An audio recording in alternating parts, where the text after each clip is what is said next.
Hey, what's going on, guys? Xbox All In channel, host Sega Forever here. Before we get this video started, just want to apologize for the noise that you hear in the background.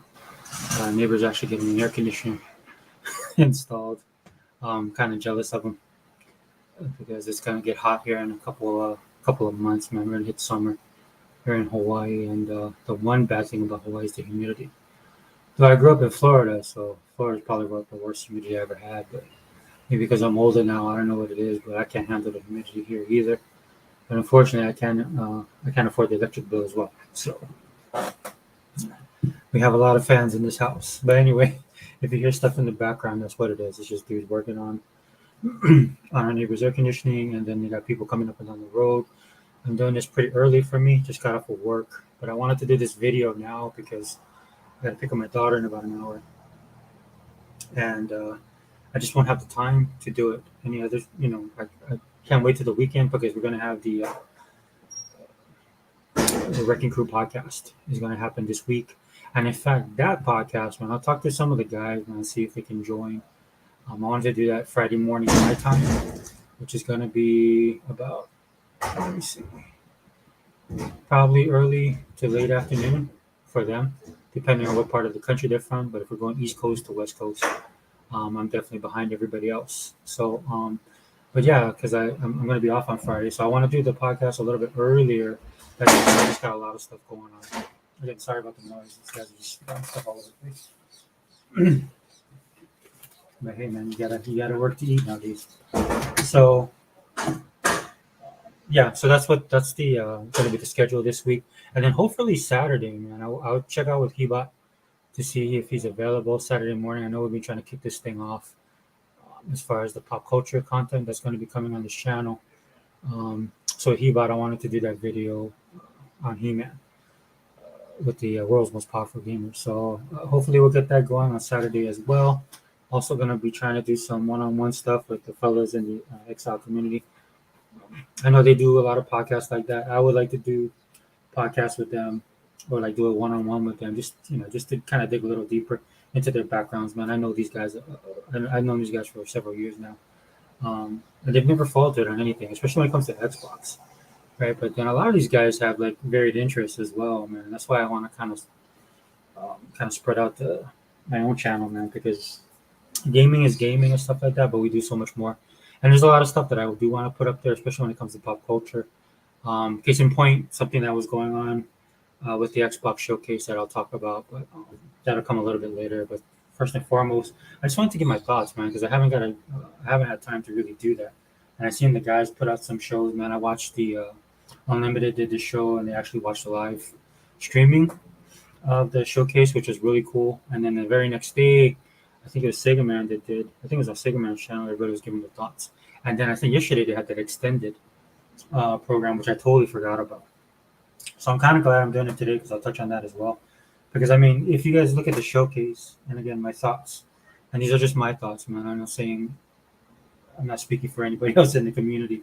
But yeah, dude, I absolutely love the show. I thought it was really well done. I do agree with a lot of people that are saying out there um, that this is the best show that Microsoft's ever done. Now, I kind of differ from them because when some of the people you listen to that commentary, or they'll give, hey, what's up, Vodka? Yeah, I just been busy, man. My kids and my daughter started a new job, and then work's been a little bit hectic, man. It's kind of dying down. I mean, we're going into a holiday, as you guys know. Juneteenth is next week, Monday. Uh, so we're at work, man. I'm going to be off on Friday, and you know how it is, man. Work is work. Sometimes it's crazy. Sometimes it's a little bit more laid back. For me and my job, that tends to happen around the holidays. But this year, man, it's been crazy from January. So hopefully it'll calm down. But yeah, so sorry, man. I definitely wanted to give my thoughts on the showcase, man. Like I said, I thought it was excellent. Yeah, but thanks for dropping in, Vodka. Hey, what's up, Shane? What's up, brother? Dude, yeah. Dude, Shane, man, he's the man, dude. We be running it on Twitter. Vodka too, man. Vodka, have you seen your posts? Anytime you share anything from Black Pearl or Pearl Abyss, sorry. Um, Anytime you share anything from Pearl Abyss, man, I always retweet that stuff. Man, I love that game. I gotta get back on it, dude. I haven't played it in a while ago. He's got so much stuff to play. But yeah, when it comes to the show, man, I differ a little bit from people because, like I said, when you hear people say that it was Microsoft's best show, right, the majority of the people talking about it is kind of a backhanded comment because they say it in the sense that other shows that Microsoft has done or showcases they've done have been trash, and they'll say it they'll say it on their videos too. And then the only reason I know this, man, is because when I'm gonna do a video like this, and then when it's a showcase or a big event, I try and get, like I said before in my videos, man, um, I try and get like a wide breath. I try and do like other Zinc does, man. You kind of want to go out there and get a feel for what's going on, and the feel, man. If you guys keep up on social media, like Shane, I know you do, Baka, I know you do, but the vibe's been really good. If I must say, man, a lot of people that showcase has turned a lot of people's attention back on Xbox, especially with Starfield coming out, man. Which I didn't have any, dude. Look, I'll be honest with you guys. I had no, yeah, no problem, Vodka. I had no worries about Starfield, man. And one of the reasons why, dude, is I play Fallout, and Fallout is just a great game, man. And it's funny to me, man, because I try and tell a lot of Xbox guys this as well, especially our hardcore group of people. If you're not a Bethesda fan and an Xbox fan, but it's usually just the guys that are Xbox that don't play Bethesda. What I try and tell them is that don't worry about Bethesda, man. They have their own fan base. I mean, their fan base is ingrained. I mean, they had that fan base way before Microsoft bought them. I know we were affiliated a lot of time with Bethesda because of the working relationship Todd Howard has with Microsoft, and especially with Phil Spencer, and especially with Phil Spencer being in charge now. Um, I think it was just like I always see on Twitter when when the deal happened. It's like peanut butter and jelly or peanut butter and chocolate, however you want to take it. But hey, what's up, brother Zink? Yeah, glad you're here, brother. But it was just meant to be. So coming over to the Xbox side, right? That I've said this before too. One of the things that I don't think Bethesda was ready for was all the hate that they were going to get concerning being a part of Xbox. That's not Bethesda anymore. But the flip side of that is that they have their own core audience, man, and nobody loves or hates Bethesda more than their fandom, dude. They're probably one of the most hardcore fandoms I see. Look, they're not as crazy as like the BTS fandom. Those guys, and my daughter, they listen to K-pop and stuff. Um, and I listen to what my kids listen to. I kind of manage with there, but they're getting older now, so I don't have to do that as much. They're pretty good when it comes to the stuff that I don't like them watching a lot of vulgar stuff or gory stuff and stuff like that. Um, but they're becoming adults too, so they'll be making their own decisions. But and then being like a Sega fan, being into comic books like Marvel versus DC, all that stuff. But there has been, I would put Bethesda up there with some of the most hardcore fans. And for me, the fandom is not bad at all. I'll be honest with you guys. I actually like fandom, regardless of how crazy and stuff they get, because I was back, because that's how I grew up back in the day, man. That's just the way it was. I know it's a little bit more different now with social media. And back in the day when we was all growing up, man, you said something to somebody, it was usually face to face. So that kept all of us in check a little bit, right? Sometimes you get stupid, say something off the cuff, man, you weren't thinking, or you lose track of your emotions and stuff like that, and then stuff happens. Right? But we live in different times now, as you guys know, man. If you guys have kids like I do, that's a whole nother ball game, right? That stuff's all psychological now. All these guys behind keyboards, we deal with them in the gaming spaces we occupy on these gaming streets, but what 100 likes to call the crumb side. But regardless, man, it is what it is. So it's just like I said, it's just a different time. But yeah, so that didn't surprise me that Starfield is doing as well as it's doing. A lot of the hate that they get, of course, was from a small minority of people, mostly on social media, particularly on the Sony side, right? These guys just can't stand the fact that they're not going to get Starfield. That's number one. But number two, they just hate, yeah. Well, number one, they hate Xbox. Okay, that's first and foremost. And number two, they know they're not going to get the game, man. Phil Spencer and Todd Howard has made that perfectly clear that game is not going to come to the PlayStation console. And one of the things that used to irritate me about that when people would say that they would get the game was the simple fact that, look, I'll be honest with you. This game was built specifically for the Series X in mind. There's certain things that Todd Howard, them, of course, they want to focus on, and also they got to do it for the PC, right? And the architecture and stuff like that. Even though it's different, not really.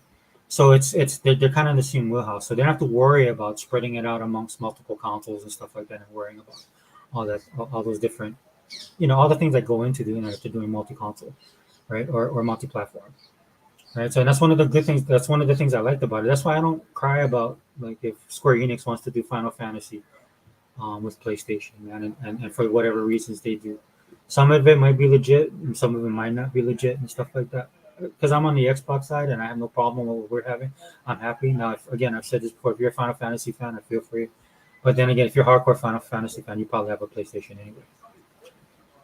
Hey, what's up? Oh, what's up, Vaka? Yeah, dude, my daughter. I'm not gonna lie, dude. They're kind of falling out of that now. My daughter's going down this other path, which is interesting because I want to talk about compulsion games because my daughter's taste in music has switched. My son still kind of does it, but that's because it's just like a friend thing, they're into it because of that. I actually follow K-pop because of the industry. I got into Korean culture back when I came back to Hawaii back in the '90s, man. That's when it first started kicking off, especially with the K dramas, which are really good, and then their music started kicking off, and then I began liking their music, man, because American music right now, dude, it's just in flux. I feel like it's trying to find itself. Plus, I'm old, so I can't listen to a lot of the stuff we have there. But if you listen to K-pop, man, I know a lot of you guys could recognize some of the beats and the drops that they have and stuff like that. It's very '90s centric, right? Back in the time where a lot of the K-pop, the guys who run the companies and stuff like that, they're older too, man. So they grew up under the influence of Motown as well. I know JYP who does JYP Productions and stuff like that. They did the Wonder Girls and stuff like that. He's a huge fan of Motown, Michael Jackson, and all that. But he's like older than us, so they come from that era. But yeah, my daughter, dude, she's like she went down a different path of music, and the Compulsion, We Happy Few, man, we actually bought the collector's edition of that. And let me tell you, dude, Compulsion games when it comes to the music, dude, they are off the charts, man. And when they were building the world, because I didn't play the game, I played it for a little bit, but I just watched my daughter play it, so I got a good feel of the type of games they make. And when they're doing when it comes to We Happy Few, right, it takes place in England, and so it has a certain culture and vibe to it. And then a lot of the characters were like caricatures and stuff like that. But when it comes to the accents, when it comes to the environments, when it comes to the way that people are and they act, even though it's a hypersensitized, like they're on it's a psychedelic kind of thing, right? And they got that totally down, the whole thing, man. I mean, I was just really impressed with the way they were able to nail that game down. But then my daughter fell in love with the music, and then I did too, because as you play the game, it's a vodka, man. It's almost like K dramas, right? You watch a K drama, and then you end up listening to the music because they play it on the when you're watching the show, the music will play in the background, or there's a scene that they'll use the music to enhance it, like we used to do back in the day. America used to do this back in the '80s and '90s, guys, and even the '70s, right? And so they do that, man, and then a song gets stuck in your head, especially if the song's good, and then you end up wanting to get the soundtrack. That's kind of what We Happy Fuse like. And so my daughter actually bought the soundtrack for it, and I actually listened to it more than her because growing up, and my uncle them like people like from that era, and the music, dude. I'll put it to you this way, though the band is modern, dude. If they would have came up with this album and these songs back in the days, dude, they would have been known probably as about as popular as the Beatles, man. If you haven't had a chance, go check it out. And the reason I'm high on that because um, South of Midnight was my second biggest. That was my second. Like I have a list of the games that really stood out to me when I was watching. When I initially watched the showcase, and South of Midnight was right there, dude. First one is of course Fable, because I'm a huge Fable fan. We'll talk about that in a minute. But since I'm in South of Midnight, so for South of Midnight, it's when I saw Compulsion on there, and then you hear the guitar in the background playing, and then they go to the guy playing the guitar, right, and then the girl steps in and stuff like that. Dude, if you guys grew up in the South, man, it just has that feel. They got it down. They nailed it. Now I don't know how the whole game's gonna be, but um, because they did We Happy Few, and they were able to lock down that kind of British pop culture that of that time period, right? The psychedelic feel and look. Dude, I have total belief that they'll be able to do this again. But they're gonna in this venue under South of Midnight. Because there's like I said, if you grew up in the South, man, you know that there's a little bit of a different type of attitude, right? There's a little kind of tick to the cultures and stuff like that. And then the girl that when they showed the girl, they showcased her. I was really impressed, man, with her facial expressions, right? And then just the way she spoke, man. You felt like she was from Louisiana. Because I have a lot of friends from Louisiana, man. 'Cause I grew up in Florida. I mean, I'm from Hawaii, but I grew up in Florida. And then when I was in the Navy, man, a lot of my friends were from Louisiana, from that area. And then when I went to when I went to my Navy A school, because I was a yeoman, and that's an admin school, and then I had to go over there to do my A school. And then we was right, and I was in Meridian, Mississippi, dude. Right smack dab, right next. Dude, I thought Florida was southern, man. Until I went to Meridian, man, that I had no idea. So yeah, so that I just like the total vibe and the feel of it, dude. Again, it was kind of cool that when I saw it, they had the stop motion, picked up on it, and then the hat tips to you guys, Unlimited. You guys picked up on that right away. That it was stop motion type of style, which I absolutely love. And it's just the whole presentation, man. The whole presentation was off the charts. Now I know, like Xbox is taking it a little bit on the chin. That's one of the more negative stuff I've seen about it is because everybody's hammering down on Redfall still. But overall, man, people are, at least what I'm seeing, man, people are really impressed with that game. I know I am. That's like my number two of the show. That one really, I can't wait for that one to come out, man. Because like I said, I've seen Compulsion, and I've seen my daughter. She actually beat We Happy Few. She still plays it from time to time now. And then we listen to the music when we go on long drives and stuff like that for Hawaii. And by Hawaii terms, man, not by you guys in the mainland, man. You guys got miles, but we don't. But still, dude, it was really impressive to me. So I was happy to see that trailer. Um, Xbox Showcase is spectacular. Yeah, it's okay. Two Man, hey, what's up, Two Man? Just giving my thoughts, man. I'll be here for maybe about an hour, 45 minutes to an hour, because I gotta go pick up my daughter from work. Thanks for stopping by, Two Man. Box Final Fantasy 6 equals 30 frames per second is K, but not Starfield. Yeah, dude. But that's the great thing about Starfield. Do you see Todd Howard's face? Like, dude, that dude is like he just oozes self confidence, man. That's one thing I love about him. Like when they were gonna become a part of the team, even when they did the when the announcement was made, and then they had that get together where it was kind of like an official announcement, and Todd Howard cracked that joke about oh, is that when they were all finally together? He's like, oh, is this a teams meeting, right? Because he doesn't, dude. Todd Howard is just a different beast, man. That dude, you can tell he's just gonna do what he wants to do.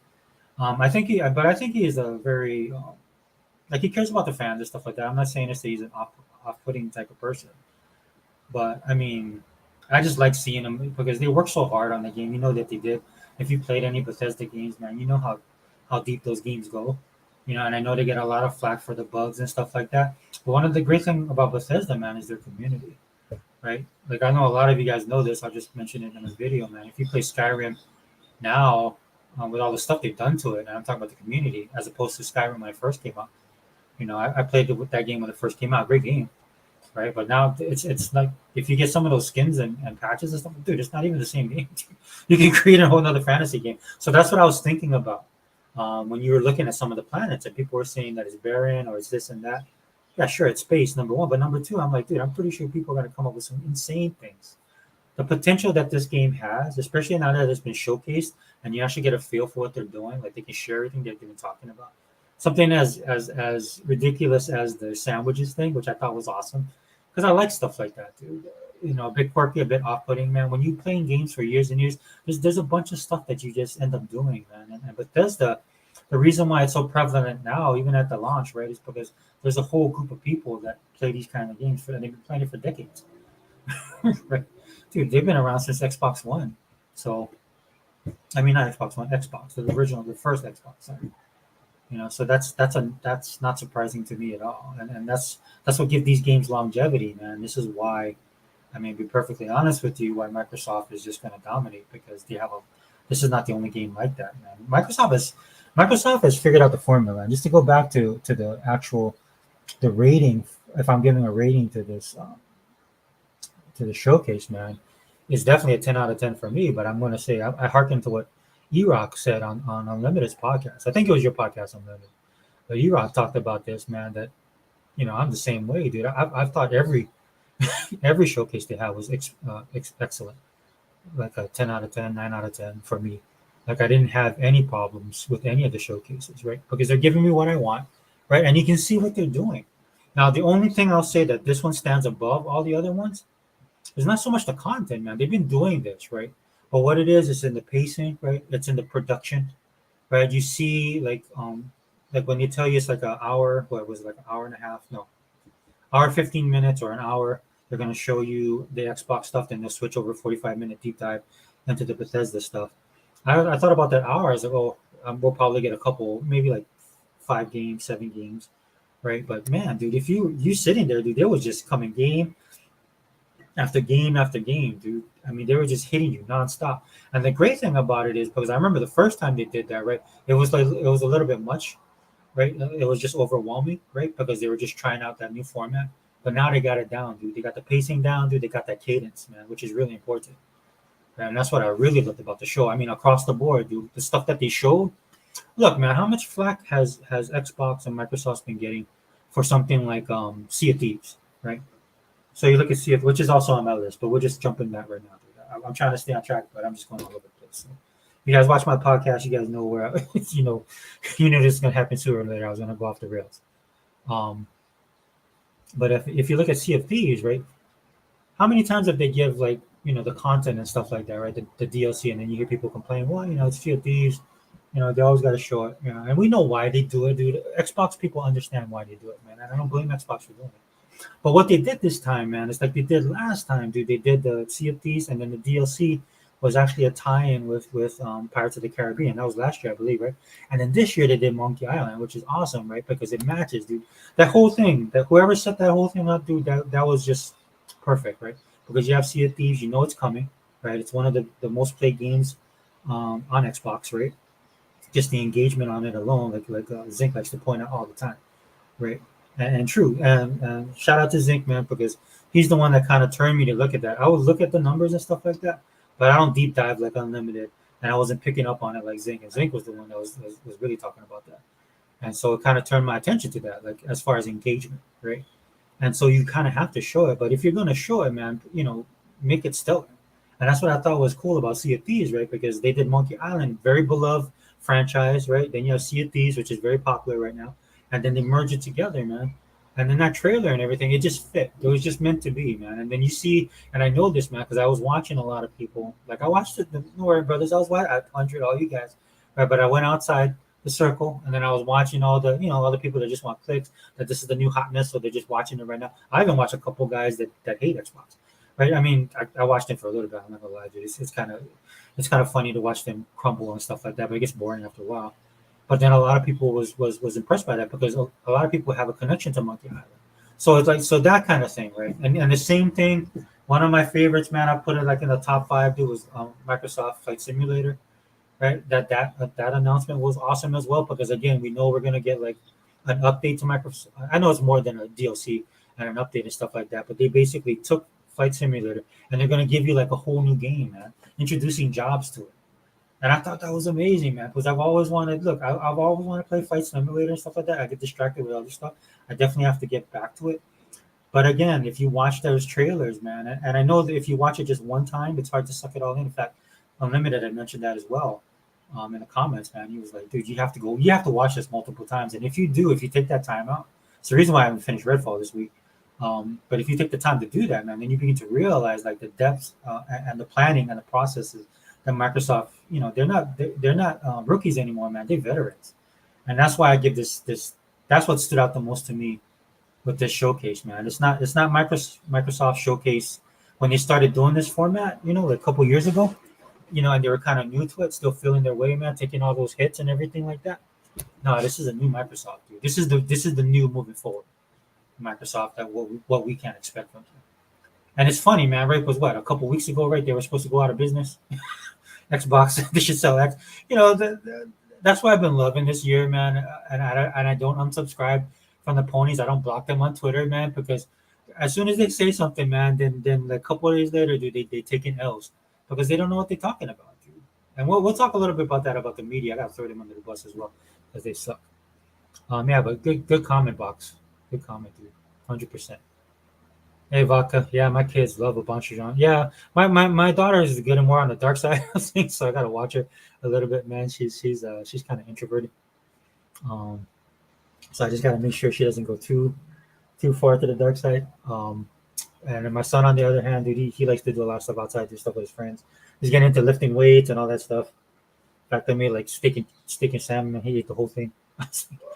Kids getting big, man. But yeah, my kids are still like that. That's what I love about them the most. They haven't been jaded by this cruel world. Hey, Vaca says, "What's up to everybody?"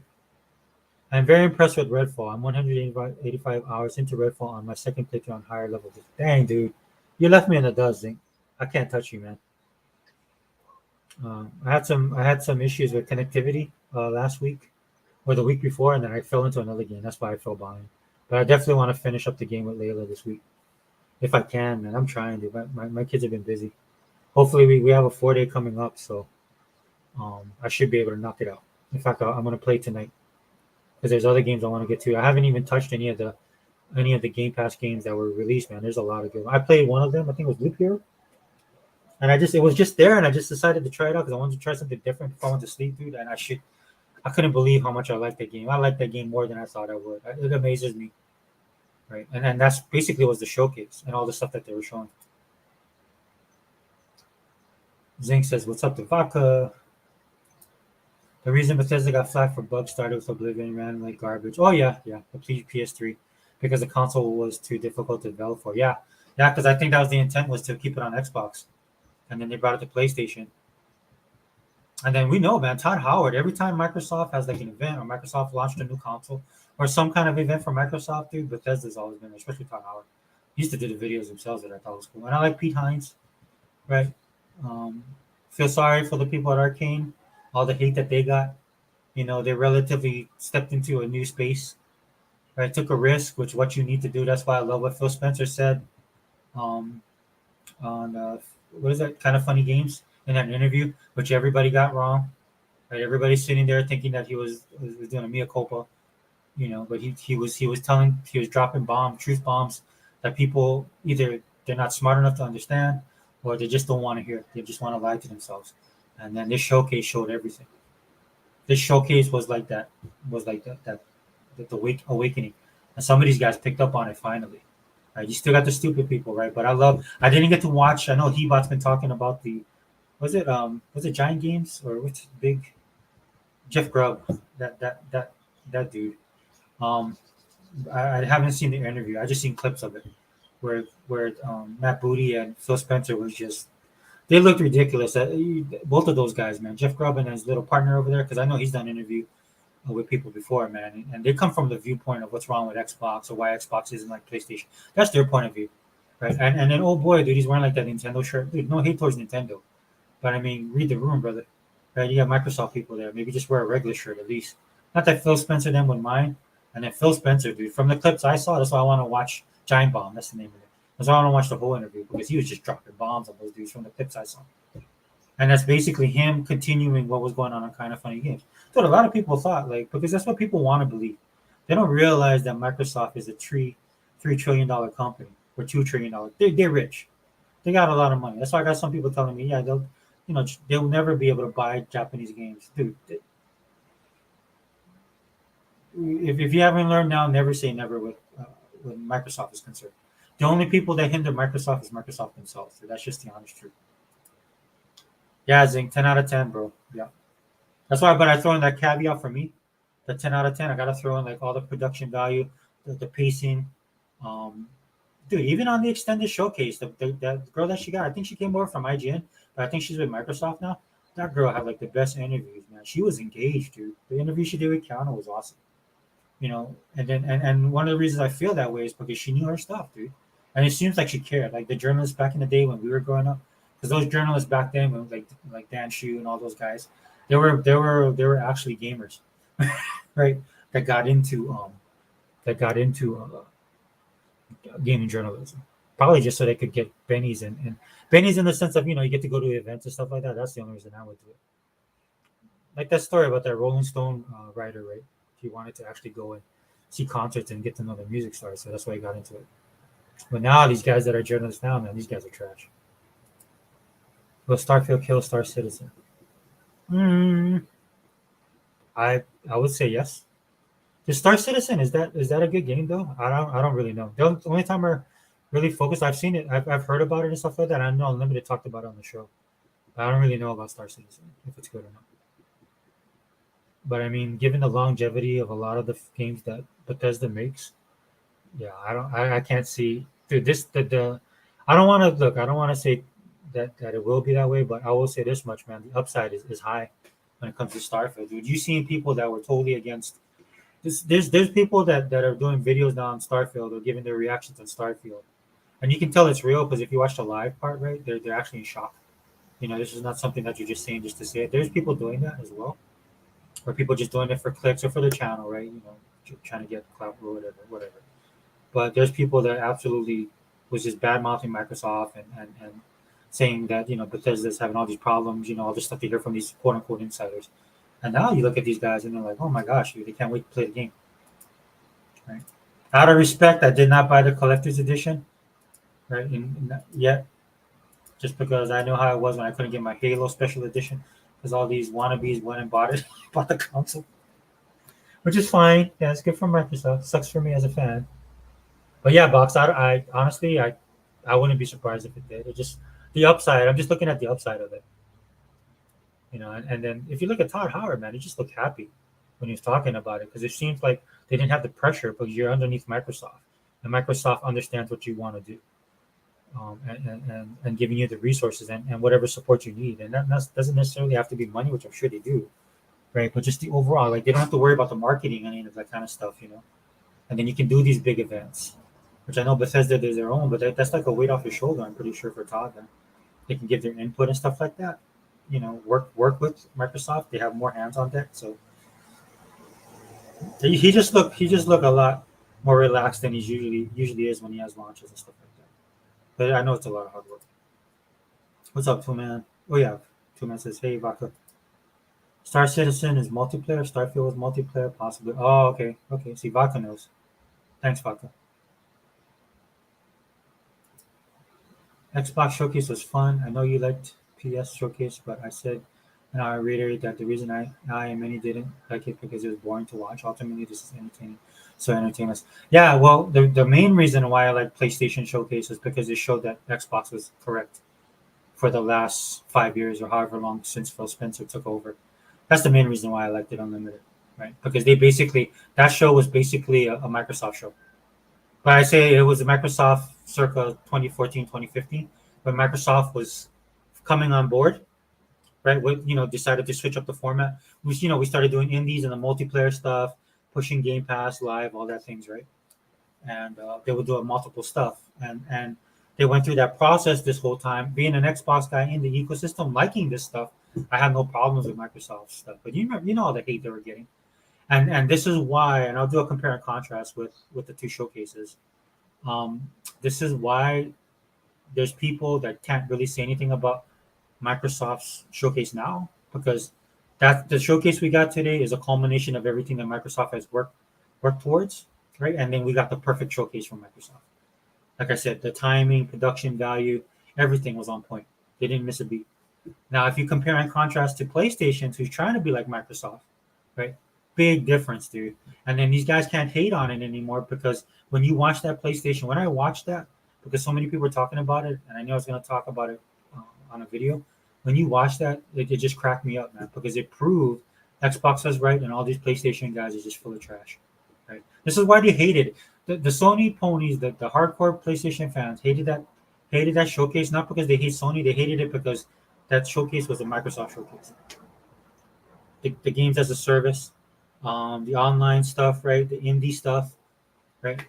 But then again, compare and contrast to what we're doing with all that kind of stuff, like we had Payday right now. Payday is in its third iteration. Payday 3. I played the first one. It was a pretty cool game. But then I was playing Killing Floor 2, so that kind of took over. Because I'm a huge fan. I love Killing Floor, and then I think I was playing the Warhammer one, the first person one, the fantasy one. I can't think of it right now. But I ended up falling into those games. But then you had Payday 2. Now you're on Payday 3, and it was showcased at um at our showcase, which is awesome because that's the third iteration of a game that's super popular. So you hear people on the video saying, "Oh, Payday 3," right? So again, it's that selection, right? It's I don't know who did the show. It's my understanding that Tina Wood, um, what's her name? Is it Tina? Is it? I know it's not, but Tina Wood from G4. So she, is my understanding, she had a hand in all of this, or it was either this one or the extended. Either one, man. If she worked on this, dude, her fingerprints are all over it. because that's the G4 that I love the most. Is the G4 from like when you had Judgment Day and they did those documentaries and they actually had that news program. Because I like the industry of gaming as well as the gaming itself. Right when they got into Attack of the Show and stuff like that, they went a little bit more pop culture, and then they got a little bit ridiculous with it, which is fine. I mean, it is what it is. I'm not hating on it. I'm just saying, but I like the older format. So that's what this showcase felt to me, man. It just didn't miss a beat, dude. There was no mistakes. Nothing was off, dude. Nothing. And so that's why, to me, the PlayStation Showcase is so. It's actually important just for the simple fact that we've been dealing with these guys for 10 years. They've been absolutely trash, right? These guys are scum. Talk about the PlayStation guys, can't stand them. And then everything collapsed around them, dude. On that podcast, and I'm petty, man. I'm like E-Rock, dude. I'm like E-Rock, man. I don't got the chops like the entertainment value that E-Rock has, but I'm on point with him on that, dude. It's just like that. I was happy, man, because these guys have been saying whatever they wanted to say, talking all this trash, nothing to back them up, lying, all this crap, dude, and it all came to a head, man, because the Activision deal is going to go through. They won't have those cash costs to fall back, so they got to they got to compete and they got to be creative, and you can tell they're behind the eight ball, and that's what this Microsoft, again, compare and contrast. This Microsoft showcase shows that Sony show with by their showcase, by what they're doing, are far behind. And I'm not talking like by just 1 or 2 years, man. I'm talking at least five minimum. If I'm being nice, they're that far behind. Hey, Zing Toolman says, "What's up?" Um, yeah, says, "What's up? What's up?" Sorry, guys. I'll try and get to this real quick. Yeah, what's up, Toolman, bro? Thanks for being here, brother. That made me want to play Flight Simulator 22 for all the jobs. Yeah, dude. I feel bad because I start Flight Simulator and then I get distracted, not just by other games, man, but by life itself, man. Because you got to, I have no idea how to play that game, so I'm learning to.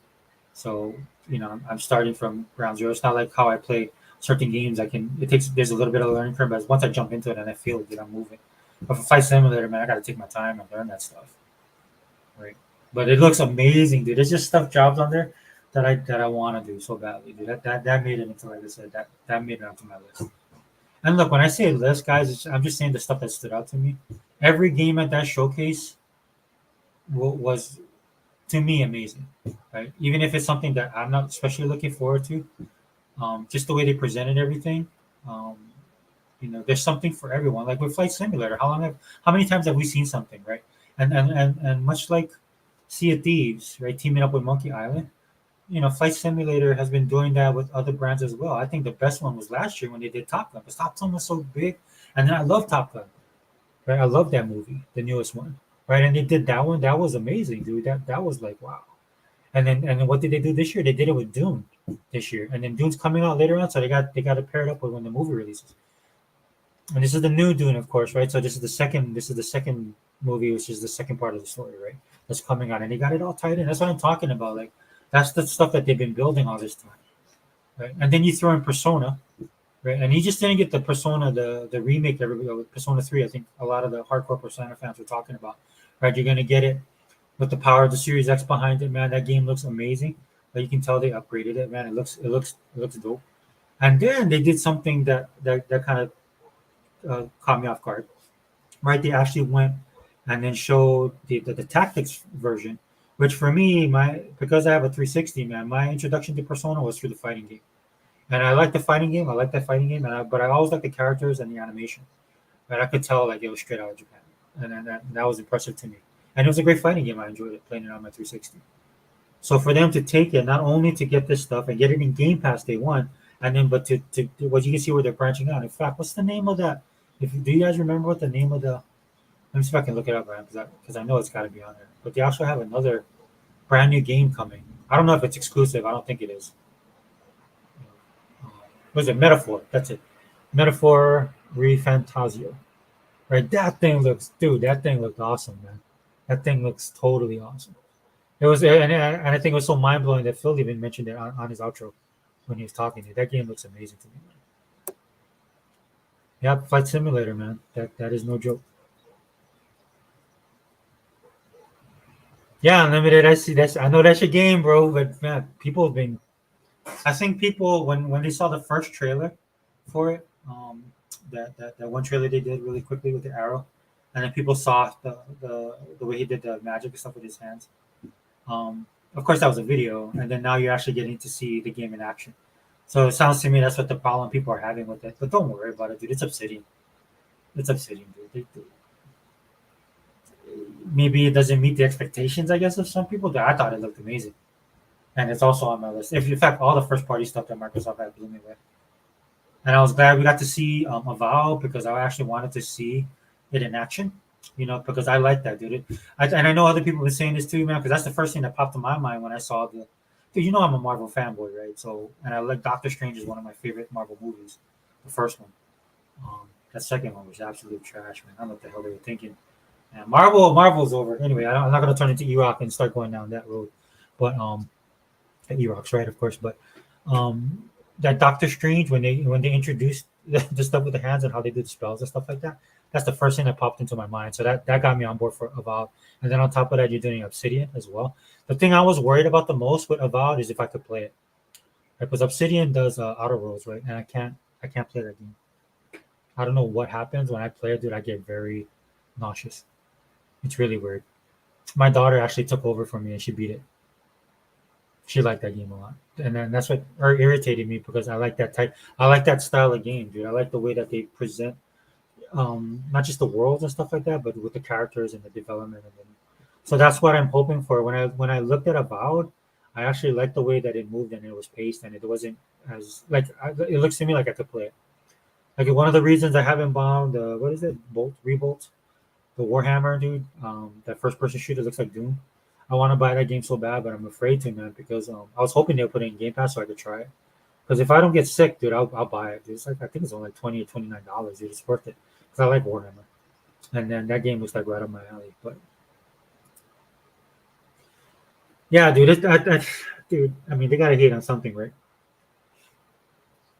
Don't worry, dude. They'll play it, dude. That game's gonna be huge. I can tell already. And then I know dude, you're gonna enjoy that game.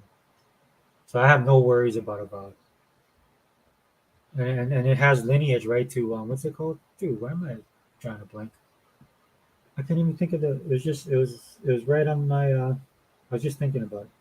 Anyway, it has lineage, dude, and it's not that you have to play the older games and stuff like that, but it has some kind of pedigree attached to it. So Pillars of Fire, that's what it is. Sorry, it took me a while to remember. Two minutes to Zinc. Yeah, Zinc, you're right. Yeah, that's cell processor, man. They was talking much trash too, dude. That they were talking about PlayStation 9. They was talking about generations back then, dude. That was funny. It was good to see that crap blow up in their face, man. They're so full of trash. Avowed looks phenomenal. Idiots were saying it was downgraded. Yeah, yep, straight on, right on, Shane. Yeah. Was those people happen to be ponies? Dude, these guys are scratching, man. Like Zing says, man. They keep on catching themselves in lies. It's funny to me, man. Like, dude, what was that dude named Reforge Gaming? He was saying something stupid like Halo Infinite's not a first party Microsoft game. Dude, when they start making up stuff like that, dude, it's over. It's over for them, man. They gotta make up. They gotta make up stuff. If Reforge Gaming would actually just be balanced, right, and attack kind of both sides of the argument, right, because there's stupid stuff that Sony does. There's a lot of stupid stuff that Sony does, right, and it's Sony is the one that needs the help right now, so you should be focusing on them, not Microsoft. Thank you, Shane. Tina Amini, yeah, she was awesome, dude. I always like listening to somebody that actually is interested in the interview when they're interviewing somebody or when they're talking about it. You can tell that she's she knows what she's talking about. She's done her homework, man, and she's actually practiced. Right? She has a natural feel to her when she's doing it. That's why I still love the Arsenio Hall show, man. Because like you'd watch some other people, man, they'd be asking questions, but they weren't there. They were like checked out. Arsenio, man, he'd sit on that couch and he would look at you. So I like people that do that, and I love the interview they did with he did with or she did with Keanu Reeves. Dude, that extended showcase was so fire, man. I even liked I loved Paris Lily segment. Not so much Paris and his points. I don't agree with anything he says, but They even made him look good. Flew him out to Bucharest and crap like that. That was nice. And then he had the same dude, so you can tell that they're friends. So the chemistry was natural. They were kind of following a game plan, right? Much more so than the last time.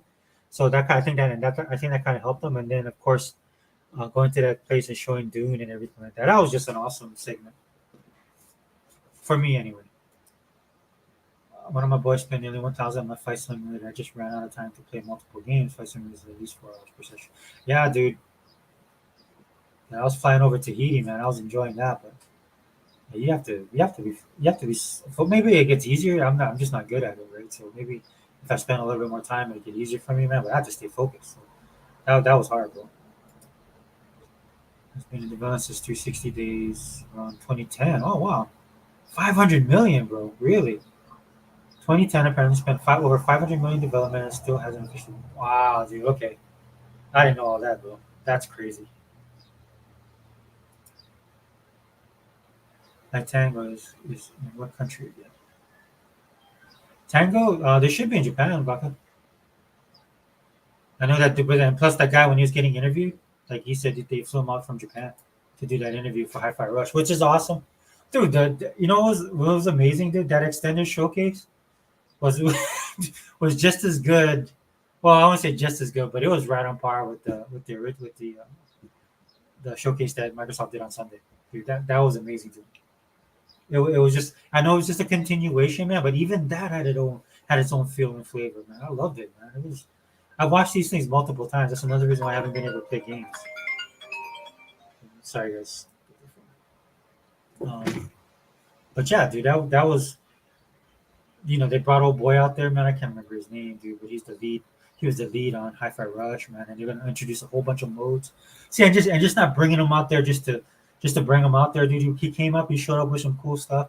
Yeah, they understand their audience from the jump, man. He knows his game. He talked about it passionately, right? This is like his passion project. And then they just dropped those bombs, man. Even the knifey thing was cool. I know I'm getting off point, dude, but yeah, I was that was amazing as well. Flight Simulator, one planet equals 30 frames per second. Starfield, 1,000 planets equal 30 frames per second. Impressive. Yeah, yeah. Thank you, Bucks. Yep, 100%. I see that going on online, dude. Everybody's talking about the 30 frames per second. Oh, here you go, too, man. Thank you. Yep, Japan. His Japanese is good too. My kids were listening to him, his Japanese. They're like, wow, that is Japanese really good. His Japanese better than mine. My kids are part Japanese. So, and then their grandparents speak it fluently. The mom speaks it, but the grandparents speak it fluently, so they hear it all the time.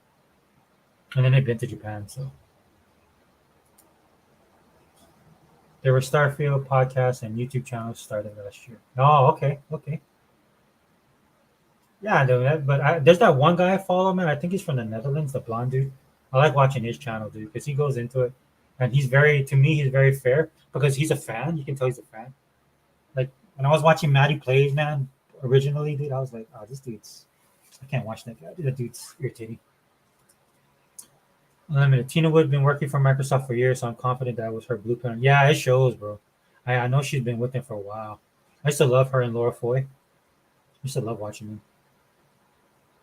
And Laura Foy used to remind me of that girl from Dead or Alive, the girl with the snake martial arts, and how she had that lemon white hair. Every time I see Laura Foy, I'd be like, oh, dude, she looks like the character. Yeah, yeah. So you can tell, dude, like just the overall, again, presentation, everything was just top notch, man. You got that right, man. 255.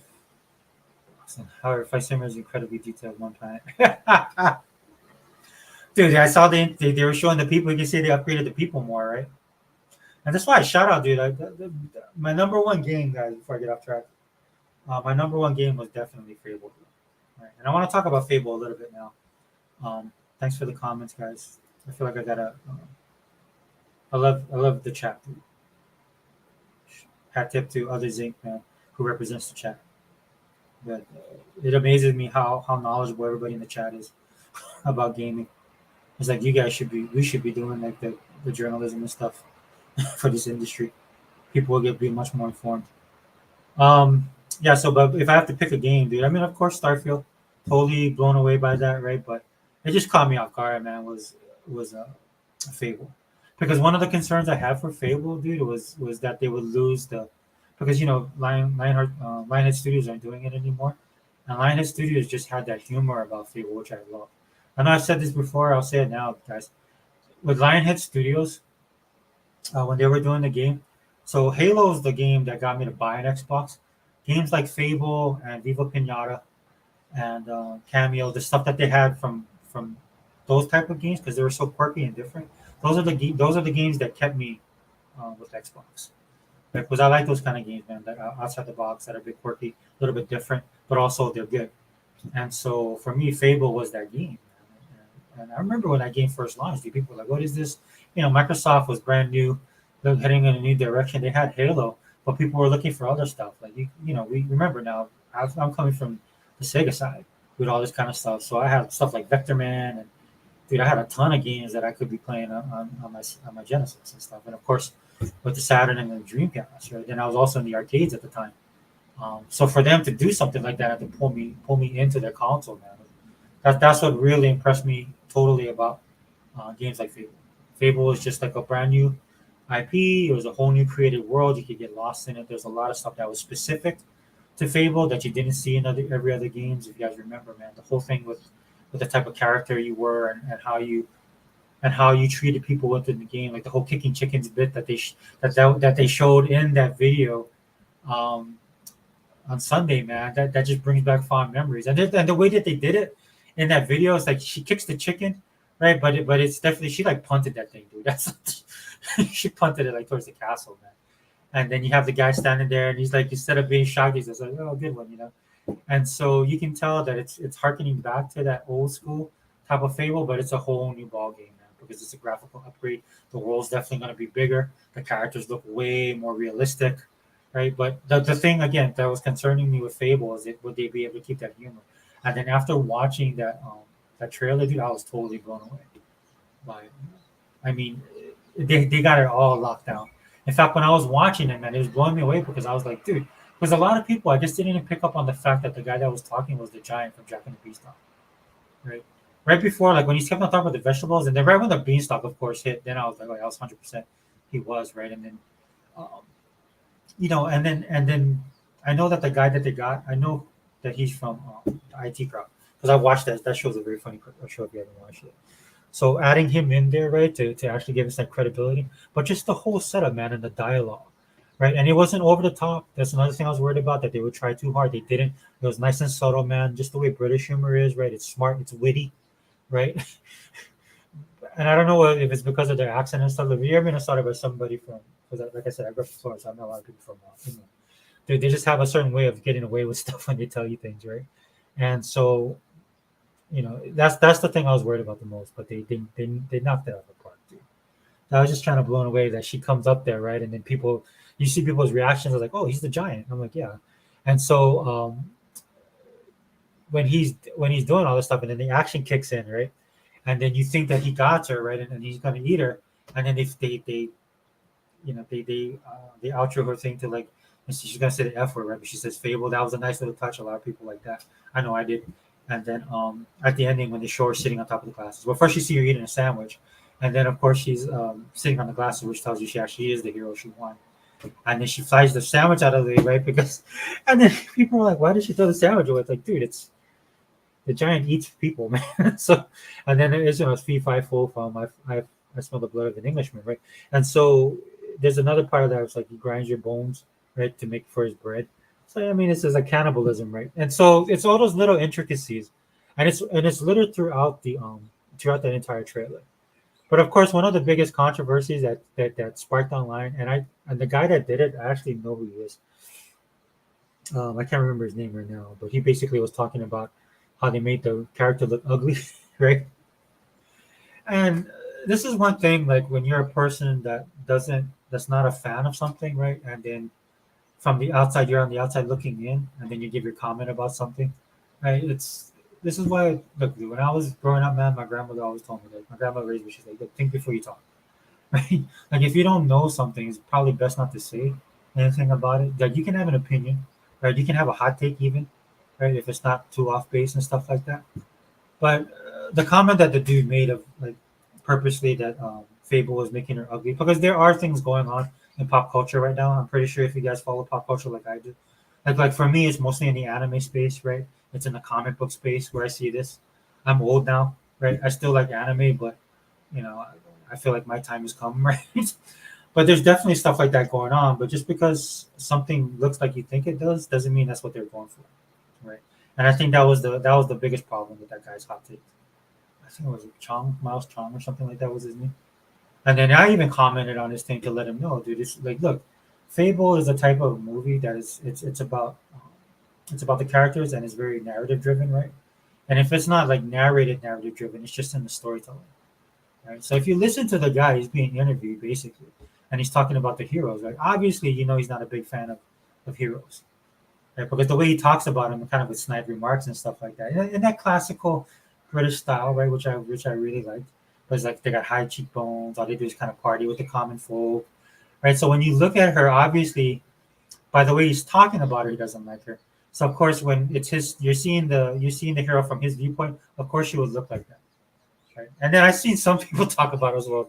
She's British, so which is that was kind of cold blooded, but if you guys play Fable too, right? Fable's kind of like it's a caricature. A lot of the people are caricatures of characters, right? Of tropes and like the hero story and all that kind of stuff. But this is what gives Fable its charm. And then I saw that I was like, dude, and you're just barking up the wrong tree. And the fact that you probably didn't watch the video, so that's another strike, right? Because that's the kicker, right? When the beanstalk goes up and then she appears in front of him, but he gets up, he excuses himself because he seems like a very proper a gentleman when he's talking, right? And then when he goes and then he sees her, right? Then you make that correlation, like, okay, he's the giant from Jack and the Beanstalk, right? And she's invading his space, and that's why she's the hero, and he can't stand it. All of that just kicks in at one time, and then he switches from being kind of amicable, right? And then he switches, like he pulls back, and you see him stand up, and then he starts trying to get her, right. So that's what all that is. And then if you haven't played Fable, right, you probably want to pick up on all those nuances. So that's why that's my number one game of that showcase, just because they were able to, in that limited time that they had to present Fable, right? The pressure of presenting Fable for somebody like me who's a huge fan, and bringing it into the new, paying back to the past, right? Having all of this stuff, and they did it expertly. I've watched this video, dude, a bazillion times. I like this so much. That's how much I liked it. Sorry guys, I'm a little bit behind on it, but that was the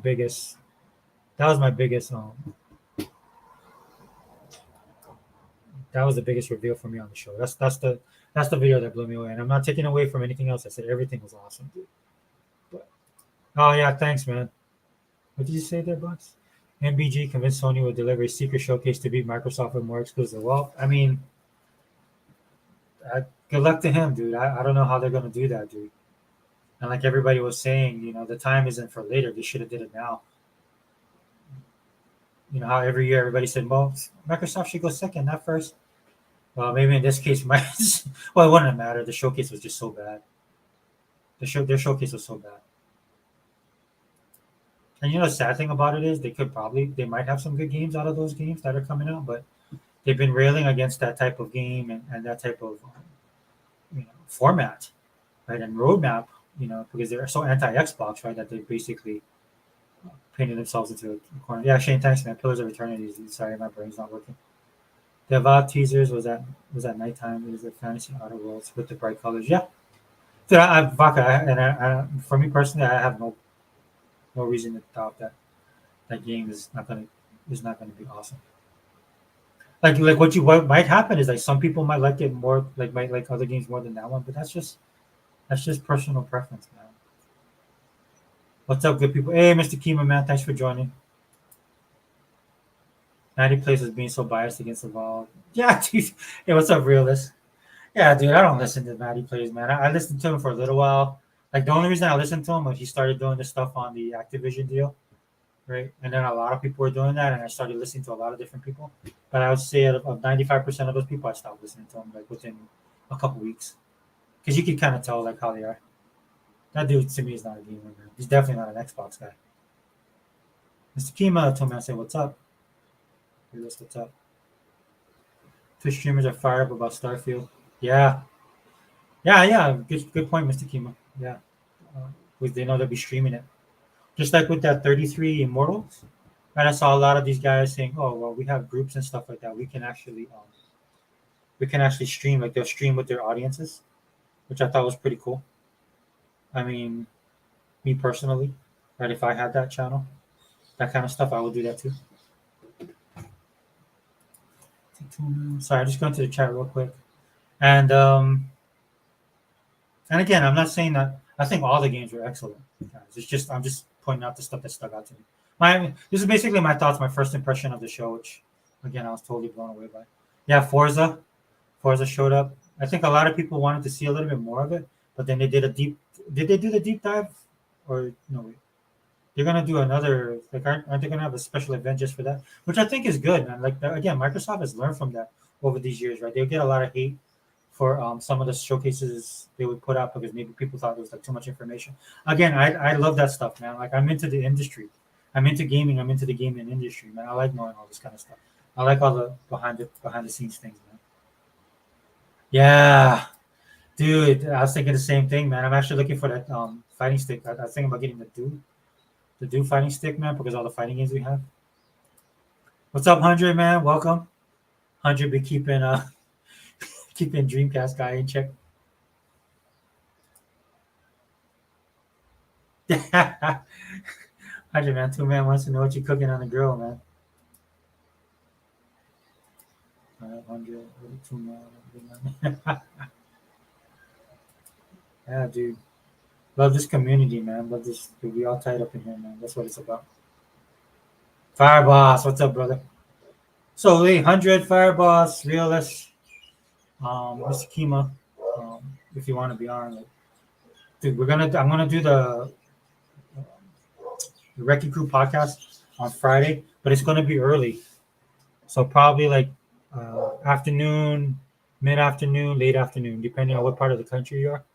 I'm gonna do it in the morning my time on Friday. If you guys want to jump in, and what it is, all we're gonna do is we'll talk about the showcase, and we can talk about the extended showcase, and then we can just wrap it up with a future cast of what we're looking for in the next couple months. Because I'm telling you, man, this is not the end of everything, man. The one thing that irritates me about people is that when we get the Game Pass games announced, people are so spoiled now that they're like, "Oh, where's this game? How come we don't have a bigger game or a AAA title, man?" Maybe not this month because of the showcase Microsoft had to do, but every month, man, Microsoft always drops stuff in the Game Pass. Like I said, dude, I'm struggling. I'm struggling, man. Like I said, I just played Loop Knight, which is pretty cool. I could see myself buying that game because I just like the way it is, that style, man. It's kind of got like a vampire savior type of addiction. So man, I played that game for like an hour and a half. Only reason I stopped playing is I had to take my son to taekwondo. Yeah, what shift is 2 man said, what shift is everyone taking on the podcast tonight? Oh no, man, it's not a podcast. In fact, I'm probably gonna end this real soon, guys. 'Cause I expect my daughter to call me in the next few minutes. But I'll tell you one thing, man, for the podcast on Friday, man, we're gonna keep E Rock and 100 on separate shifts. I know that much, man. I don't listen to it either, but it came up in the autoplay if they like Sidler's Karen. Oh yeah, it's fine, dude. It's fine. I'm the same way, man. A lot of times when I listen to like the guys' podcast or you guys' videos and stuff like that, I'm usually at an appointment or I'm at the gym doing therapy and stuff like that. So I can listen to stuff while I'm like, I have to walk a certain amount. I try and do like the different stretches and stuff like that because the whole left side of my body, man, I got like nerve damage. So I got to work on that kind of stuff. So yeah, dude, I just pop it in, and then if you're like if you're on a treadmill, man, and you can't change stuff right away, or if I'm doing like the shoulder pulls I have to do, right, and then the thing ends, right, it goes right into the next thing. But the only thing that's irritating to me on YouTube, man, I was just like, dude, I've never listened to these guys. Did you keep on? I know that there's algorithm probably because they get more views, but I'm like, dude, I don't want to listen to this trash. So I have to wait till I finish, man, and then sometimes I got to do like multiple movements. Or so I'm listening to these guys for over 5 minutes. Dude, it's irritating. Well, yeah, Father's Day, guys, coming up on Sunday, man. Happy Father's Day to all y'all up there.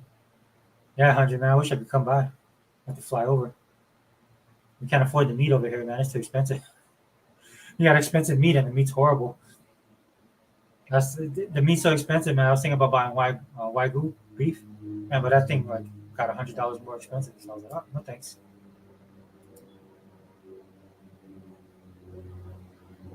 Yeah, dude, everybody's saying what's up. Yeah, guys. So you know, that's dude, that's pretty much like the like a dragon, dude. I love that trailer, dude. Even my kids watched it, dude, and they were kind of like giggling at it. Like I said, I don't let them watch just anything.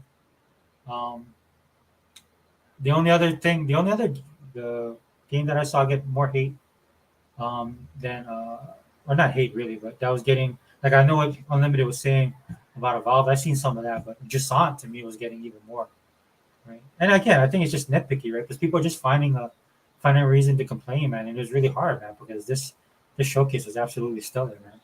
Oh yeah, and then the other game, dude, that caught my attention was Kunitsu, Kunitsugami, Path of the Goddess from Capcom. Right, that game looked awesome, dude. And I don't know what type of game it is, man. Hopefully, I mean, some people are saying it's like a Souls-like game, but it actually looks a little bit more action-oriented, which I'm hoping for, right? Like a mix of what's that one they had? Onimusha and Devil May Cry. It has a little bit of that mixed into it, dude. And I gotta say this, man. I gotta give props, man. I gotta give props to both Capcom and Sega, dude. They killed it this season, man. Just the stuff that they were showing, to me, it was amazing. Even in the summer showcase and just stuff that you've been seeing. Like I love that Sonic trailer, dude. That blew me away, man. I want to get that day one. It'd be cool if they put it in Game Pass, but even if it's in Game Pass, dude, I'm buying that, dude. When I saw that, dude, it just took me back, man.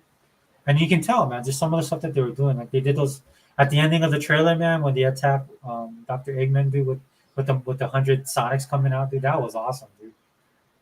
That's the kind of stuff I like to see. Right? And another reason why the podcast was cool, even something like I know Dale talked about this, right? It's like she likes City Skylines too. Even a game like this, dude, that a couple years ago that would have got hated, man. You got people interested.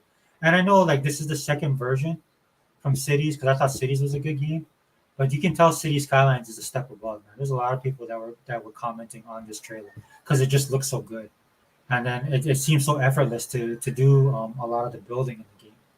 Right, so I totally agree with Dale, man. This is something that you know, again, dude, and this is goes to credit Microsoft and what they've been working on all these years, man. They finally got that formula right for people outside, not for me, man. I know what Microsoft's doing, man. You know I'm a Microsoft fanboy, man, and for good reason. To me, they've been knocking it out of the park. But when you take something like that, and even that becomes significant, everybody's talking about Dungeons of Hinterberg, man. That looks cool too. A lot of people was thinking that I was like a sequel to Fable. I don't know if it's made by the same guys, right? So one of the things I heard somebody say, man, and I wish I could credit this person. I think it was the guys from actually that did Hellblade. Um, but they were talking about stuff in terms of you know how we have AAA titles. Well, they said something like, yeah, this is, or was it the guys that does Plague Tales? One of these indie developers, I think it was one of the indie developers. Well, anyway, the term that they coined instead of AAA is like triple I, right? Which is I stands for indie. And to me, this is what we saw. Like this was like a couple months ago. Somebody made that comment. Maybe it was a Plague Tale Requiem, or a Plague Tale Innocence. It was either that or Hellblade, man. Because when you look at these games, man, they punch way above their pay grade. If you listen to E-Rock talk about that game, dude, he goes totally off on the game, man. And for good reason, man. That game looks amazing, right? But then this is the new term that they're coining, man. And I'm 100%, dude. I agree, right? And when you see something like what is this game? Hold on. Like Towerborn, sorry, or 33 Immortals, right? These type of games, man. You know that they're kind of smaller games, 1A, maybe indie, but dude, they're way above what it is. And I'm talking about in graphics and gameplay, right? When this stuff launches, I doubt they'll need patches. Like these people coming into their own, and a lot of these people. This is what Phil Spencer was talking about. He built relationships with a lot of these developers, right, with a lot of these indie studios and stuff like that. And this is what we're seeing, which is another reason why I love this. Man, was Towerborn. Towerborn really stood out to me because I believe it's from the guys that what's the name of that? What's the name of that show they did? Do you guys remember?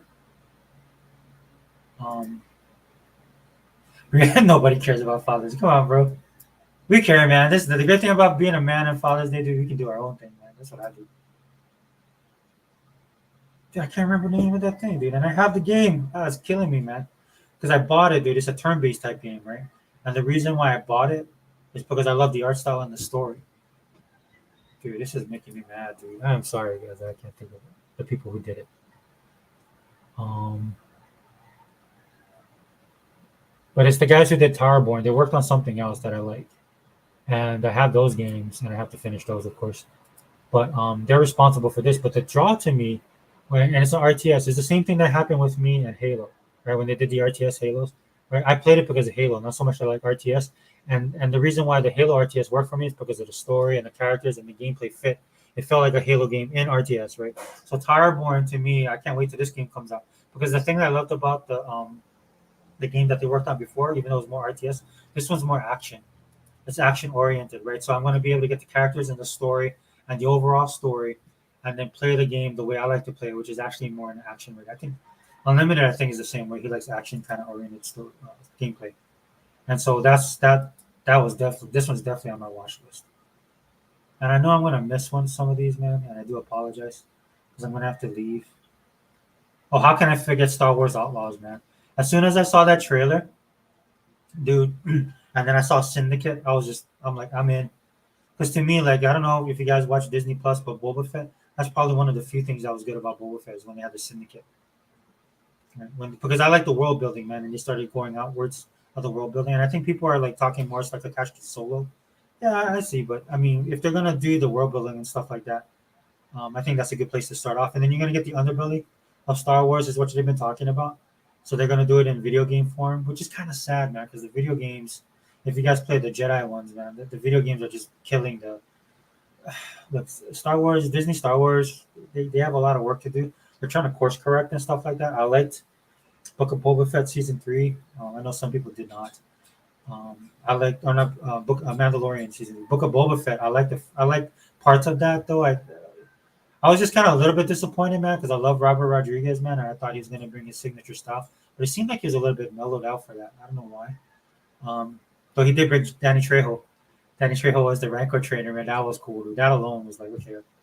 And then they had just different characters in there, and there's just different scenes and stories that really stood out to me, but it just didn't deliver on that level. So hopefully, with Outlaws, we're gonna get that. Right, and it's my understanding that isn't it supposed to be like, yeah, this is their first open world Star Wars game, and then Massive, the guys working on it, I think they did the Division. Correct me if I'm wrong, guys. Um, well, Clockwork Revolution, that's the other one, Realist. Yeah, I got old 2K disc. Oh, nice. It looked amazing, man.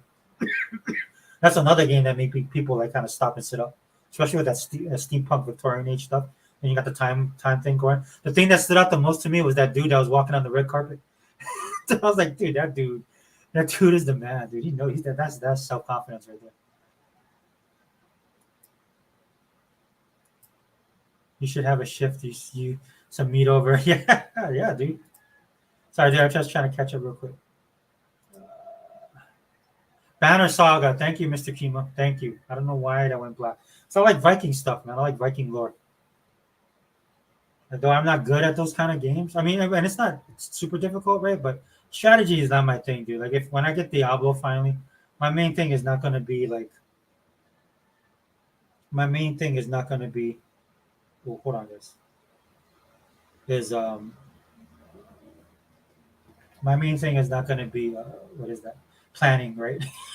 I'm not gonna be like I'm gonna be the tank, dude. I'm gonna be going in, cracking skulls and stuff like that. That's what I do. That damn oh yeah, First Descendant, dude. Yeah, I'm glad you brought that up. That looks amazing, dude. Do you see Vaka? Do you see all that drama going on with the South Korean Xbox guys?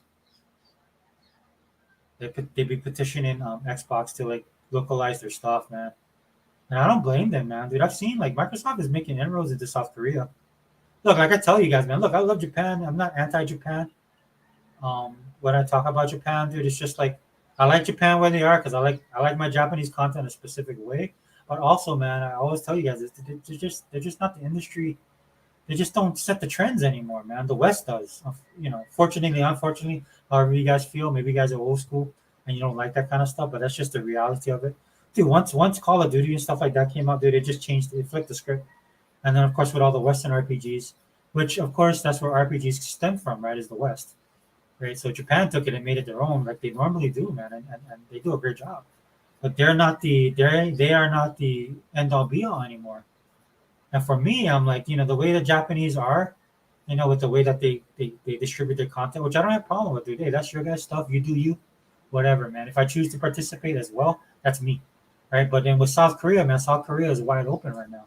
And you see with Dokkaebi and you see with, what's that, Pearl Abyss, right? But they're doing Black Pearl. That's the game you play, Baka. This one, First Descendant, right? They got all the cultural stuff coming out, dude. They're dominating with their with their pop culture and stuff like that. I don't know why Microsoft is not getting involved. I mean, maybe it's a business thing, maybe it's a government thing. I don't know, but I mean, they really need to. I want them to step in now, man, because Southeast Asia is where they headed. They said they were headed to that. That's where all this mobile game stuff is. Now, maybe they're gonna wait to get Activision Blizzard to activate that kind of stuff, but you know what I mean. First impressions matter, man. So I would hate to see them lose these guys because there's something as simple as localization. Andor was great. Yeah, I still haven't watched that, dude. I gotta watch it. When I found out who the writer is, and then I watched the celebration, and then I realized that that's the type of because people were telling me it was boring, but it's the world building that I really love that draws me to those kind of games. Yeah, massive. Yeah, yeah, dude. I can't wait to see their take on that, man. You imagine that? I'm not saying it has to be like because I love the division, but it doesn't have to be like that. But if you just have some of those trappings of it, that would be good. Yeah, thanks to him, man. Yeah, previous games I said Banner Saga. Like I said, I love Banner Saga, but I'm not really good at RTSs. I'll play through it because I like the story and the art, and I like the world, right? So I'll definitely play it. And I'm not saying it's a bad as RTS goes. It's actually fun, right? It's not bad. But when I saw Towerborn, I'm like, okay, if you can take that type of story and characters and stuff I really care about, but then you're sticking it into more of an action oriented type of game, dude, I'm all for it. Thoughts on Avowed? Yeah, dude, I can't wait, Zobi. I can't wait to play that game. I just hope I don't get sick. That's the only thing that I'm worried about. So I'm kind of rushing through this stuff, guys. I'm gonna have to go in about 5 minutes. My only issue with all that is great. They want more representation with localization, but be damned, they won't put a single black or Hispanic in their games. I don't know if you want them to, Fireboss. They need to come a little bit more a long way. But if you watch anime like I do, they're getting better. Trust me, man. I'm Hawaiian, man. Sometimes they put us in there, dude. We got the caricature of the Hawaiian, which doesn't really bother me to be honest with you, with you. But sometimes their stuff is very genre specific, man. So when like so I don't think people pick up on it because they make Japanese people look like characters as well, right, to get a point across. But when you start going across different cultures, right, that's where it could be.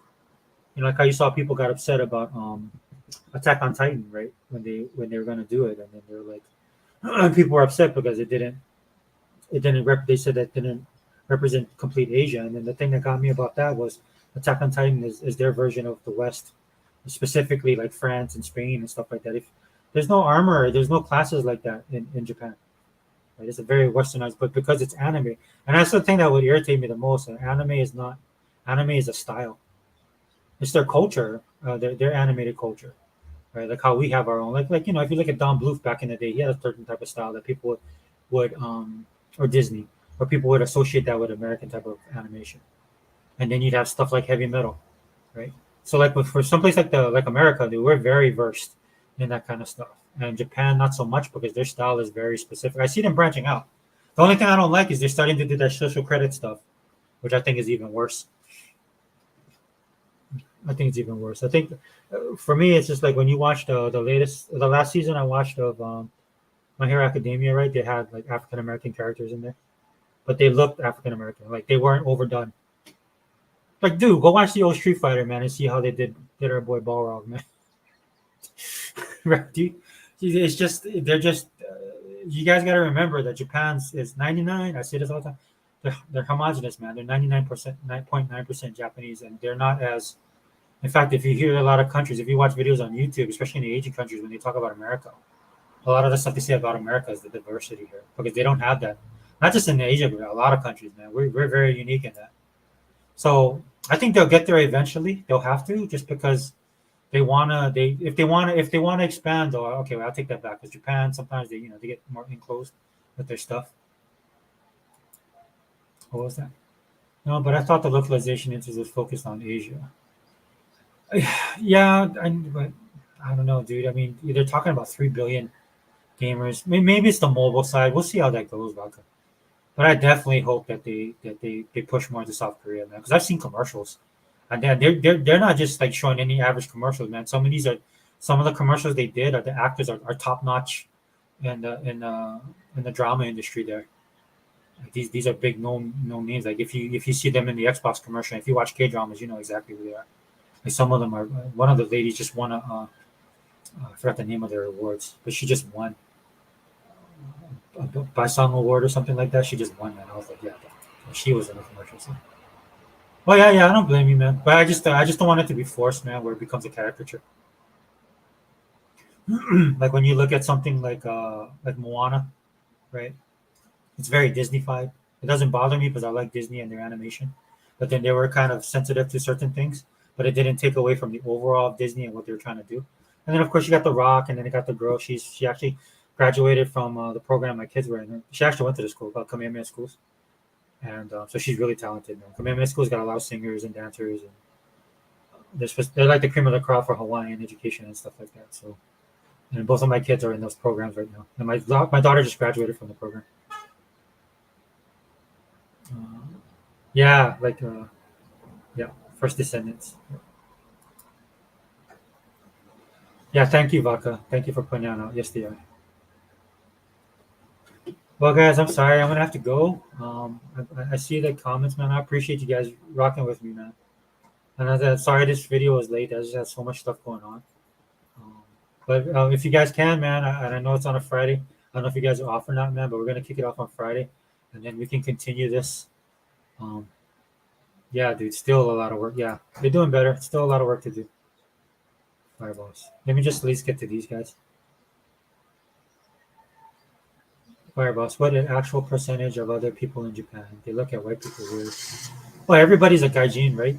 In Japan, which is more like I know it gets associated with white, but it's actually like foreigner. It's kind of like what like you've been to Hawaii, man. Like a lot of people assume when we say haole in Hawaii we mean white people, which tends to be what it is, right? But haole is actually is foreigner as well because of the ha.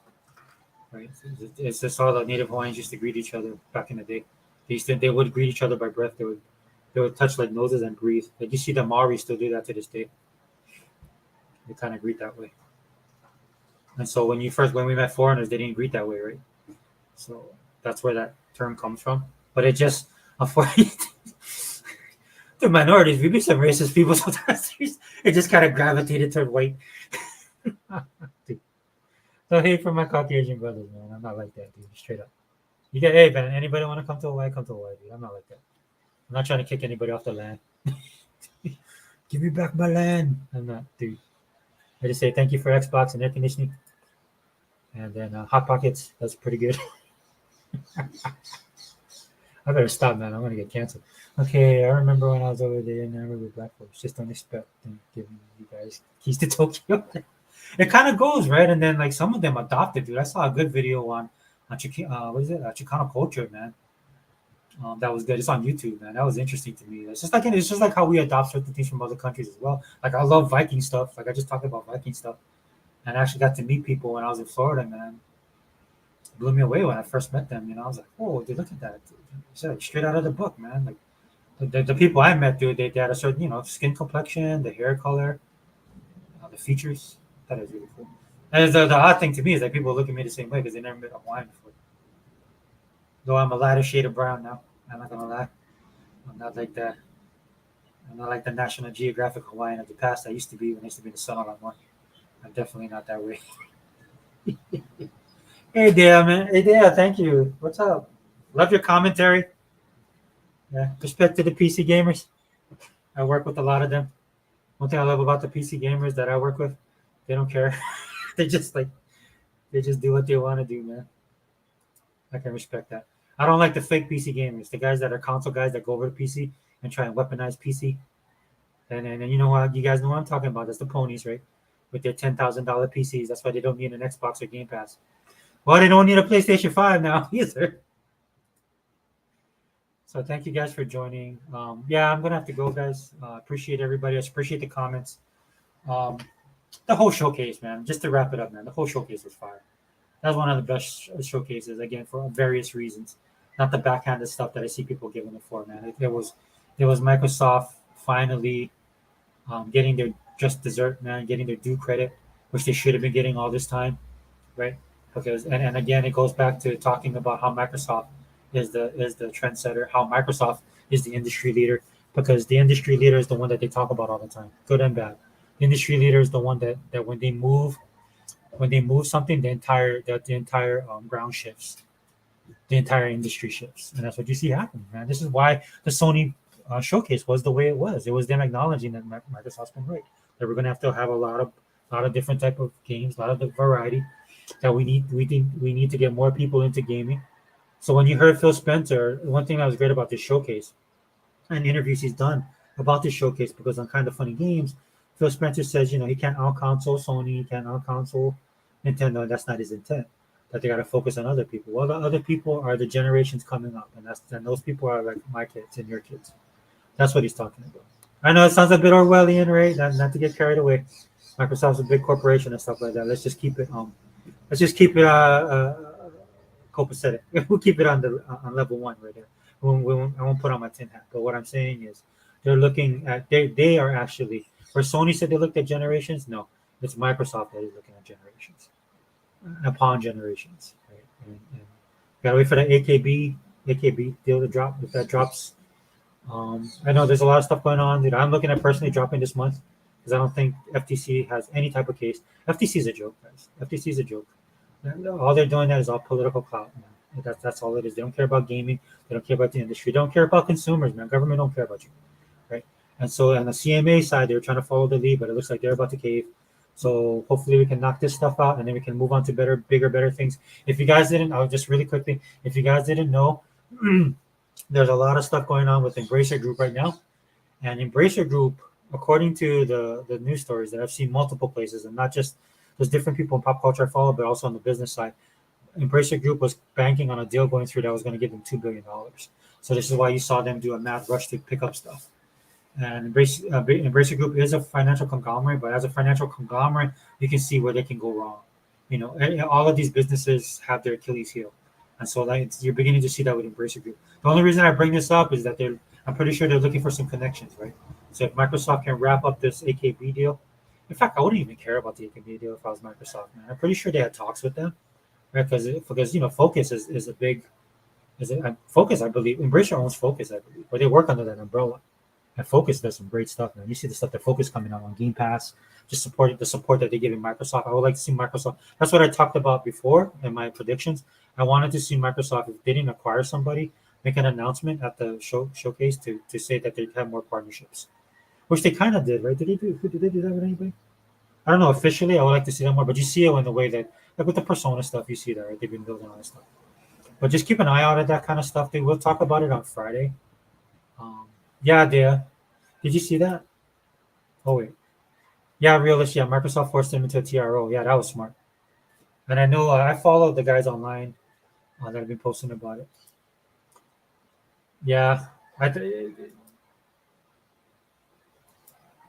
yeah, they are desperate, dude. They're so embarrassing, dude. It's almost to the point where you look at them like, do we really need those guys? It's just like here in Hawaii, man. Tourism's our biggest thing, man, and then we have like tourists and stuff having issues, man. No cops around, and then you got people legitimately asking, where are you guys? That's kind of like one of our bread makers here, right? Yeah, that's why I was looking at it as well, because they have a lot of properties, and I don't know if Microsoft could buy Embracer. I don't think Embracer wants to be bought, but if they can work out a deal, because I heard it was like 2 billion, and then the rumblings were that it was somebody like Disney, or could have been maybe Netflix. I don't think it was Microsoft. Because number one, Microsoft wouldn't have that problem.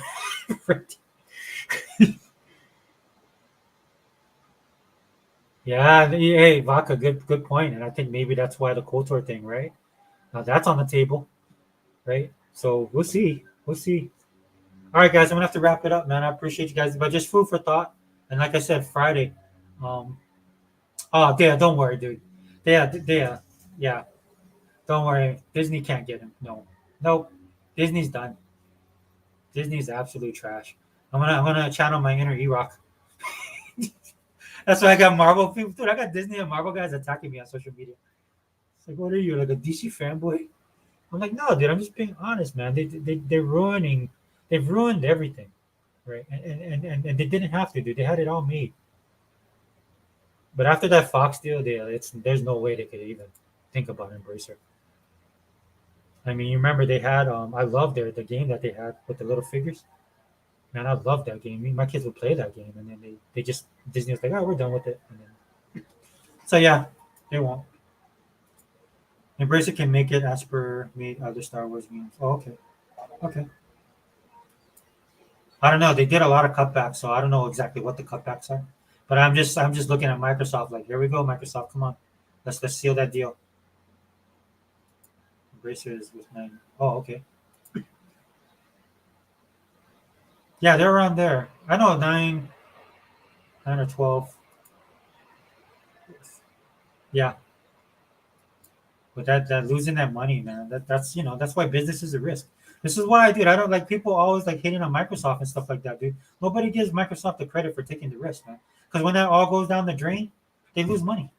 This is why, dude. This is why business. This is why like these government agencies and stuff like that. You know why they like that, dude? Because they don't make money. All they do is take money, right? That's your tax dollars. That's what these guys are all into. So they don't have to take risk, man. They don't know what it is. Half the people in government never ran anything. Trust me, I know. I won't say how I know, but I know. What? They have the right to? Yeah, well, they should sell it. They broke, man. They stupid, man. They should just get out of all that stuff. Just focus. Maybe try and salvage Star Wars, or like the scuttlebutt is that Lucas is going to buy them back because there's rumblings that other people want to buy Star Wars that are outside of the entertainment industry. Yeah, yeah, they are, and that's what everybody wants. That's why everybody was high on Favreau and Filoni coming in there, right? But there's that civil war that's been going on within Lucas. Let's start with Disney Star Wars, man. You have Lucasfilm versus guys like what's his name, Favreau and what's his name, Fioni, right? And I would rather go to Favreau and Fioni side of Star Wars because they respect the canon.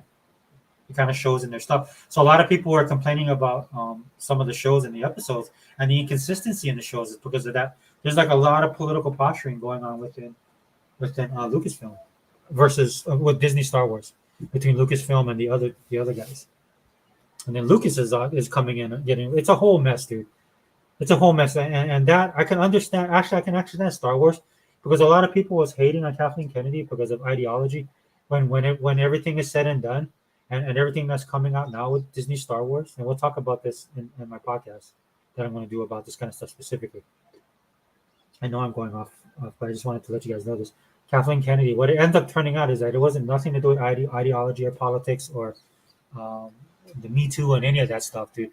What actually happened is Kathleen Kennedy is an old school Hollywood producer, and she was wielding that title with power, with great power, right? Without the responsibility to quote a Spider-Man phrase, and because what had happened was there was a whole thing with Gina Carano, right? And they thought it was about politics, right? And then all this other stuff's coming out, like she doesn't like Rosario Dawson, and if you're looking at Rosario Dawson and Gina Carano in politics, they're on the polar opposite ends, right? And then she was having problems with other people. Then, of course, what's his name? The boy that plays the Mandalorian. We thought there was a problem between him and Favreau. It turns out he had a problem with Lucasfilm, right? And they were arguing about it. And he's not that dude's a someone considered a minority, right? So I was actually great to hear that kind of news. I was like, okay, this is the Hollywood I know and love. This is this is the way it's supposed to be, right? Is that she's not some person that's on some kind of Me Too kick or any woke thing. It had nothing to do with that. She's like, I'm Kathleen Kennedy. I paid my dues. I worked and slaved under Steven Spielberg and George Lucas. It's my time, and you guys are gonna get the hell out of my way. Hell or high water, male, female, right, left, gay, straight. I don't care if you don't dance to my tune, then you are gone. So, see, that's the Hollywood I know and love. We should go back to that. That I understand that. That's why everybody watches Korean drama, man, because Korea they have their own industry where this stuff is going on. That's the good old days. I know I'm old, guys. Anyway, Yeah. So anyway, Xbox on the channel again. Thank you guys for joining. I gotta really go, guys. Xbox on the channel. Jose Forever. We out.